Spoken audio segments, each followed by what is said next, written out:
Rasululloh sallallohu alayhi va sallamning payg'ambarliklariga bo'ri guvohlik berdi. Abu Said Xudri radhiyallohu anhu dan rivoyat qilinadi. Bo'ri qo'ylarning oldiga bordi va ulardan birini olib qochdi. Buni ko'rgan cho'pon uni quvladi va qo'yini tortib oldi.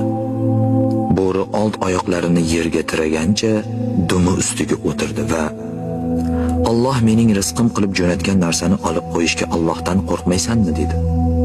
Cho'pon, "Vo ajabo, bo'ri insondek gapirsa-ya" dedi.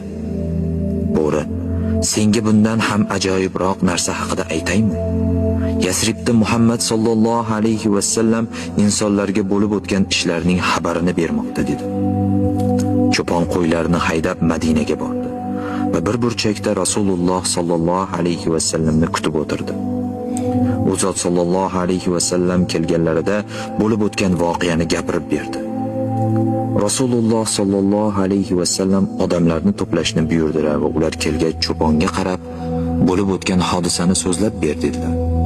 Cho'pon bo'lgan voqeani aytdi. Rasululloh sallallohu alayhi va sallam u to'g'ri so'zladi.